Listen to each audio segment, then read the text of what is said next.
की अर्धांगियों पर लोग पीएचडी कर रहे हैं, वो लोग कर रहे हैं कि नहीं। लेकिन जिस समय दैन्यता का वर्णन किया तुलसीदास जी महाराज ने भगवान राम के चरणों में, तो भगवान की आंखों में आंसू आ गए। हो तो मैं खर को असवार, पर तेरे ही नाम गयंध चढ़ायो। खर मानी होता है गधा। तुलसीदास जी कहते हैं कि मैं गधा पर बैठने के लायक था, लेकिन हे प्रभु आपने इतनी बड़ी कृपा की कि इस अभागे तुलसी को हाथी पर बिठा दिया है। ये तेरे नाम की महिमा है, ये तेरे नाम की महिमा है। इसलिए ये दैन्यता की पराकाष्ठा है। क्या है ये दैन्यता की पराकाष्ठा? सूरदास जी कहते मौसम कौन कुटिल खल कामी, जहतन दियो ताहे बिसरायो, ऐसो नमक हरामी। मौसम कौन कुटिल खल कामी, बोलो नमक हरामी शब्द ये किसी से कह दिया जाए तो बोलो क्या झगड़ा शुरू हो जाएगा कि नहीं हो जाएगा? जल्दी बोलो, कोई कहेगा। लेकिन सूरदास जी ने अपने मुंह से कहा इस बात को। मौसम कौन कुटिल खल कामी, जहतन दियो ताहि बिसरायो, ऐसो नमक हरामी। मौसम कौन कुटिल खल कामी। तुलसीदास जी हो तो मैं खर को असवार, पर तेरे ही नाम गयंध चढ़ायो। भगवान प्रकट हो गए, सूर का हाथ पकड़ लिया, तुलसी के सामने प्रकट हो गए, एक नाथ के सामने प्रकट हो गए, नानक के सामने प्रकट हो गए, तुकाराम के सामने प्रकट हो गए। याद रखना इन भक्तों के सामने भगवान प्रकट हो गए। अरे मीराबाई के तो विष के प्याले में घनश्याम प्रकट हो जाते हैं प्यारे। विष के प्याले में घनश्याम का दर्शन मीराबाई ने किया। तो कहने का तात्पर्य मेरा यह है, भगवान के समक्ष, भगवान के दरबार में भाषा की प्रधानता नहीं है, भाव की प्रधानता है। इसलिए भाव वश भगवान सुख निधान करुणायन, तज ममता मदमान भजिए सदा सीता रमन। तो आज भगवान से भक्त कह रहा है, इधर प्रधानमंत्री सुमंत दशरथ जी के सामने रो रहा है, इधर भाषा नहीं भाव के कारण भगवान भक्त के वश में है। और भक्त कह रहा है, क्या कह रहा है? दूसरा चरण हम इस शर्त के साथ धोएंगे कि आप उठा के मेरे हाथ में रखिए, और पहला चरण आपका धूल में ना जाए। भगवान ने कहा बैलेंस बिगड़ जाएगा, उसने कहा बैलेंस मैं बनाऊंगा। चिंता क्यों करते हो, बैलेंस मैं बनाऊंगा। सारी दुनिया का बैलेंस भगवान बनाता है, लेकिन भगवान का बैलेंस तो भक्त बनाता है प्यारे। भक्त में बड़ी ताकत होती है। भगवान का बैलेंस भगवान ने कहा कैसे बनाओगे? कहा एक काम करो, हाँ आप अपना हाथ फ्री मत रखिए, आप अपना हाथ फ्री मत रखो। अच्छा कैसा कैसा रखें? कहा आप अपने हाथ से मेरा माथ पकड़ लीजिए, मेरा मत्था पकड़ लो, आराम से पकड़ो, कोई दिक्कत नहीं। लक्ष्मण जी बोले हम बगल में खड़े हैं भैया, कंधा ही पकड़ लो मेरा, इसका मत्था पकड़ने की क्या जरूरत है, हम तो बगल में हैं, हमारा कंधा पकड़ लो। केवट बोला बीच में क्यों बोल रहे हो, ये बगल वाले डिस्टरबेंस ज्यादा पैदा कर रहे हैं, आमने सामने का मामला है, बगल वाले बिल्कुल ना बोले, बगल वाले चुपचाप रहे, आमने सामने की बात हो रही है, बीच में क्यों बोल जाते बगल वाले। भगवान ने कहा कि नहीं नहीं लक्ष्मण तुम मत बोलो, अच्छा हम तुम्हारा माथा पकड़े लेते हैं। तो केवट ने हाथ बढ़ाया और भगवान से कहा कि प्रभु कृपा करके आप ये हाथ मेरे माथे पर रख दीजिए, इसको पकड़ लीजिए। भगवान ने हाथ से मस्तक पकड़ लिया। अच्छा एक हाथ से मस्तक पकड़ा, भगवान ने कहा कि अब उठाओ मेरा चरण तुम। केवट बोला ऐसा है कि चरण आप ही उठा के मेरे हाथ में रखो, हम नहीं उठाएंगे, आप उठाइए और रखिए मेरे हाथ में। तो भगवान जैसे उठा के अपना दूसरा चरण केवट के हाथ में रखने लगे तो बैलेंस थोड़ा गड़बड़ाया, ऐसे हुए तो भगवान फिर रुक गए। केवट ने कहा रुक क्यों गए? भगवान ने कहा इसलिए कि बैलेंस बिगड़ रहा है।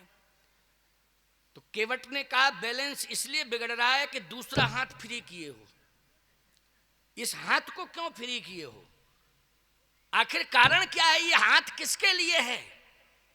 भगवान बोले हमारा हाथ हमारे लिए हो, किसके लिए है? हमारा हाथ है हमारे लिए है। क्यों भाई? भगवान का हाथ भगवान के लिए नहीं होता है, भक्त के लिए होता है। किसके लिए होता है? भक्त के लिए होता है हाथ, भगवान के लिए नहीं होता है। अच्छा एक बात बताओ, भगवान अपने हाथ से कुछ नहीं करता, भोजन भी करते हैं भगवान तो भक्त खिलाता है कि नहीं? जल्दी बोलो। पुजारी भोग लगाता है, प्यारे हाथ से खिलाता है पुजारी। भगवान अपने हाथ से जो भी क्रियाएं भगवान की करता है वो लो भक्त ही करता है कि नहीं? पुजारी ही तो करता है कि नहीं करता है? भगवान का हाथ केवल भक्तों के माथ पर पड़ने के लिए, रखने के लिए है, और कुछ भी करने के लिए नहीं है, केवल भक्तों के लिए है भगवान का हाथ। केवट ने कहा कि आप अपना दूसरा हाथ फ्री मत करिए, इस हाथ को भी बढ़ाइए, मेरे माथ पर रखिए। भगवान ने कहा चलो दूसरा हाथ बढ़ाते हैं। जैसे ही भगवान ने दूसरा हाथ बढ़ाया, पहला तो केवट के मस्तक पर था ही, दूसरा हाथ जैसे बढ़ाया तो दूसरा हाथ भी भगवान का केवट के मस्तक पर आ गया। अब दोनों हाथ आ गए। अब केवट कहता है कि प्रेम से आप दूसरा चरण उठाइए। भगवान ने कहा कि फिर बैलेंस ना गड़बड़ाए। कहे नहीं नहीं नहीं, अब आप निश्चिंत हो जाओ, अब आप उठाइए ना।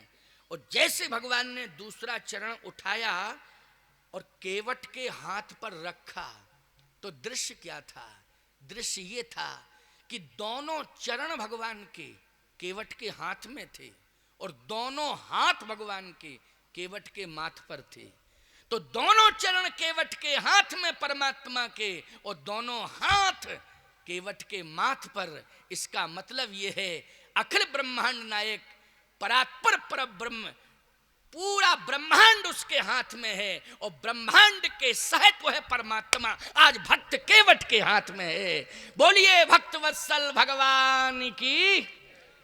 बरसा सुमन सुर सकल सिहाही,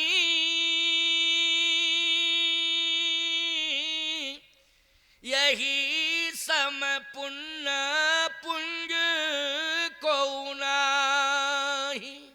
इसके समान कोई पुण्य पुंज नहीं है। देवता पुष्पों की वर्षा करने लगे, यही संपुण्य पुंज को नाही, इसके समान कोई पुण्य पुंज नहीं है।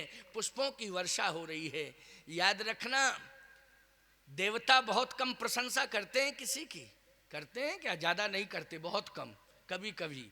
लेकिन आज संपूर्ण देवता एक साथ पुष्पों की वर्षा कर रहे हैं, यही संपूर्ण पुंज को नहीं।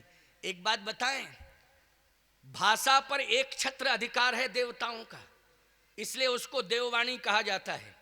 देववाणी सबसे महत्वपूर्ण वाणी मानी जाती है कि नहीं मानी जाती है? लेकिन जितने भी देववाणी पर अधिकार रखने वाले देवता थे, वो सभी देवता केवट की भाषा से नहीं बल्कि भाव से प्रसन्न होकर पुष्पों की वर्षा कर रहे हैं। यही संपूर्ण पुंज को नहीं, इसके समान कोई पुण्य पुंज नहीं है, कोई पुण्य पुंज नहीं इसके समान। प्यारे, भक्त बनने की कोशिश करो, भाव की प्रधानता जीवन में आ जानी चाहिए, भगवान वश में हो जाएगा।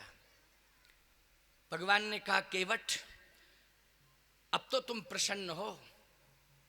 केवट ने कहा प्रभु प्रसन्न तो मैं हूं, लेकिन भगवान ने कहा लेकिन लग गया है, इसलिए कहीं ना कहीं कोई कसर रह गई है। तो कसर क्या है ये बताओ। केवट ने कहा आपसे निवेदन कर रहा हूं प्रभु, प्रार्थना कर रहा हूं कि अभी मेरे जीवन में अधूरापन है। कैसा अधूरापन?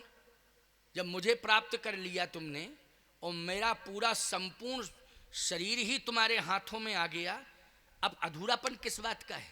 अब क्या रह गया है? केवट ने कहा सुनिए ना प्रभु, हम परिणय बंधन में बंधे हुए हैं।